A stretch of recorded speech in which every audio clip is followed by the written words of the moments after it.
Alright, so yesterday we did graphing systems of equations to solve, and today what we're going to work on is an algebraic method which is called substitution. And so substitution is a way to find exact solutions without using the graph. Now, specifically the substitution method, I wrote down you want to get one or both variables alone on one side of an equation and then substitute into the other equation. So what you're looking for is a variable by itself or an equation in your system where it would be easy to get one of the variables by themselves, and then you take whatever it's equal to and place it into the other equation in place of that variable, substituting it. So pause at any time if I'm going too fast here. Here's the perfect system for us to solve by substitution. I have y by itself on one side, actually in both of these equations. So whatever y is equal to, I can actually substitute that in place of y in the other equation. So here's what I'm going to write. Instead of y, I'm going to go ahead and write what y equals. 2x minus 3 and then equals 5x plus 6. When I do this, I'm creating an equation that only has one variable. And so we would just solve this like a normal equation. Different ways you could do this. I'm going to go ahead and subtract 2x from both sides. And I would get negative 3 is 3x plus 6. Subtract the 6.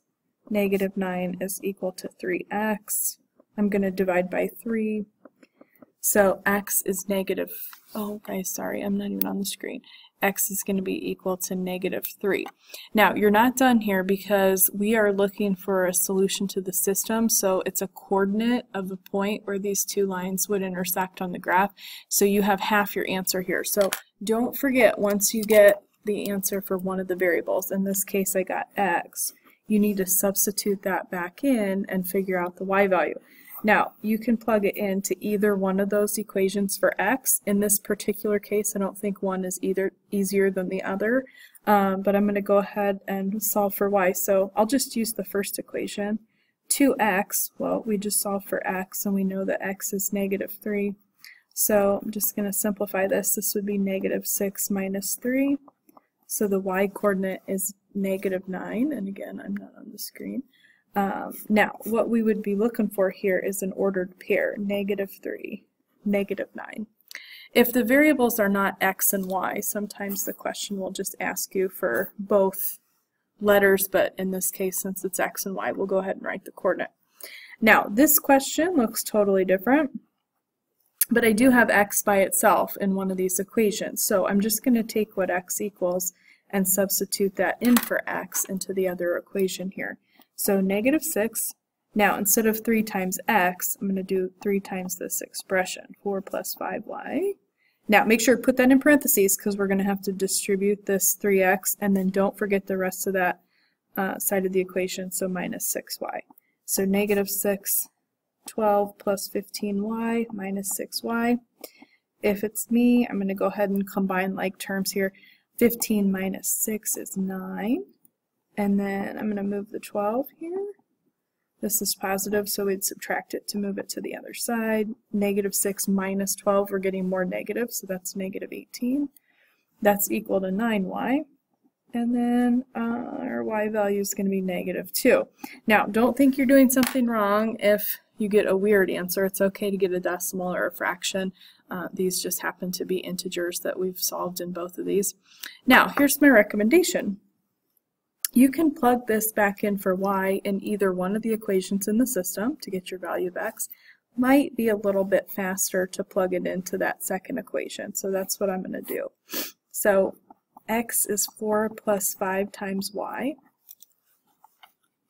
And so in place of y, I'm just going to put the negative 2, so this would become minus 10.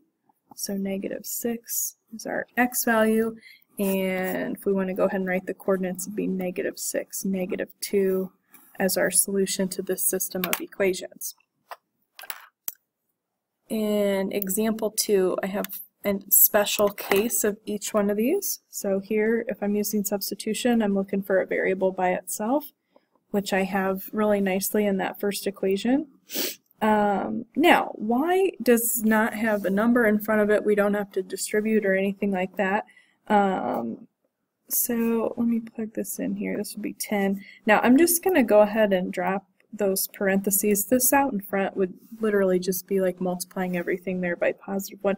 So this is going to stay negative 3x, negative 8 equals 10, and you guys can see what happens here. The two variables are going to add up to 0 there, so I get negative 8 is equal to 10. Okay, so obviously that's not true. If you get a situation where you have two numbers that are not equal, set equal to each other, that's not true. That means you have no solution here. And what that means in terms of if you were to put these on a graph, these are parallel lines here. So they would never run into each other. So this system has no solution. Okay, now here, x is all by itself, which is great for us to use the substitution method. So in place of x, I'm going to write 5y plus 3. I do have a number in front of x here, so I want to put that whole expression in parentheses so I remember to do my distributive property. Alright, so distribute here, we're going to get 20y plus 12 minus 20y equals 12. Now, 20y here minus 20y here, those add up to 0. And you get 12 is equal to 12. Well, 12 is equal to 12, so that's true. Now, if you get something that's true, that means that these two lines would have every single point in common, and this is the infinite solutions as our answer to the system. These two equations are actually the same line, even though that may not have been super obvious when we started this question. Okay, each one of these problems on the back is a situation where we're going to set up and solve a system of equations to help us find the answer to the problem. So this says the company spends $12,000 for equipment to make footballs. Each football costs $3 to make, and the company sells the footballs for $9. Set up and solve a system of equations to determine how many footballs the company must sell to break even. Okay, so I'm going to do one equation for the cost to the company. So it tells you right here they just spend $12,000 on their equipment, and then it costs them $3 to make each football. So let me just let x be representing the number of footballs here. So every football I make, it's going to cost me $3 if I'm the company. Now, I'm going to do a separate equation for the sales. So y is going to be how much money is made here. Up here, this is how much the company spends, is what y is going to represent. Here, y is going to represent how much the company will make. Now, the customer is not charged for the equipment or anything. The customer is just charged for the football. So every football is $9. So when we set these equal to each other, that'll tell us how many footballs need to be sold until they make back the money it costs them for the equipment. So these are both equal to y, so they're both equal to each other. So I'm going to go ahead and put 9x, 3x plus 12,000 here. And if I subtract 3x from both sides, this will be 6x is equal to 12,000. And then all we have to do real quick there is divide to figure out how many footballs we're going to need to sell. And this would be 2,000 footballs. Now, you don't need to plug this back in this question because it just says how many footballs do we have to sell, but if we plug 2,000 back into either of these equations, that'd be the cost to the company. This would be the cost to all the customers together that bought a football. Okay, Sam and Mark are gaining weight for football season. Football theme today, I guess. Sam weighs 205 pounds and is gaining 2 pounds per week. Mark weighs 195 pounds and is gaining 3 pounds per week. And how many weeks will they weigh the same? Okay, so let's just do, I'll let y be the total weight, and I'll let x be the number of weeks.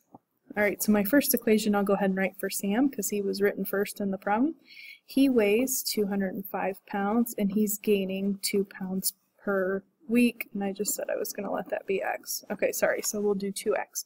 Okay, now the other guy, Mark, he weighs 195 pounds and he's gaining 3 pounds per week. So he weighs a little bit less. This is Mark, this is Sam, but he's gaining more per week than Sam, so eventually he's going to catch up.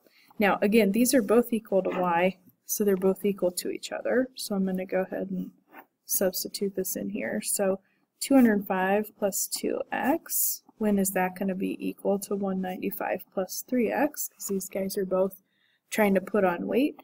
I'm going to go ahead and subtract 2x from both sides.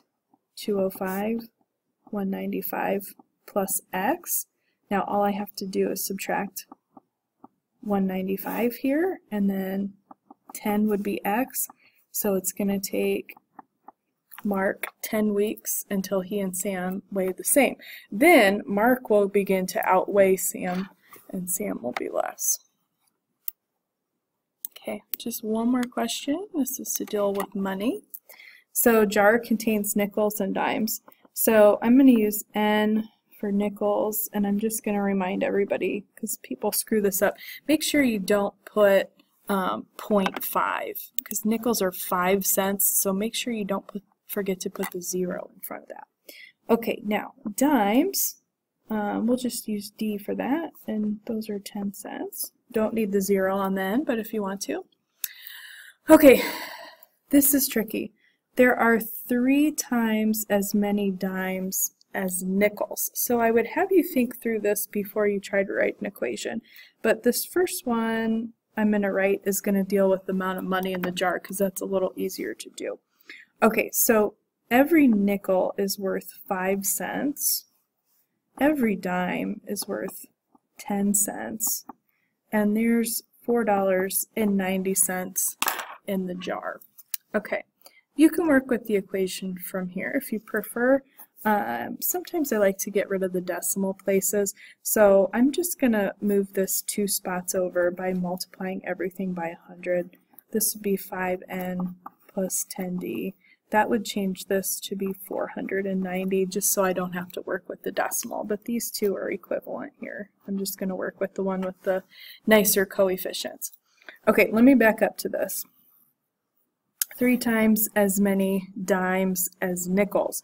So that means most people would like to attach the 3 to the dime, but that's actually not true. Okay, so don't write this. 3 times as many dimes as nickels.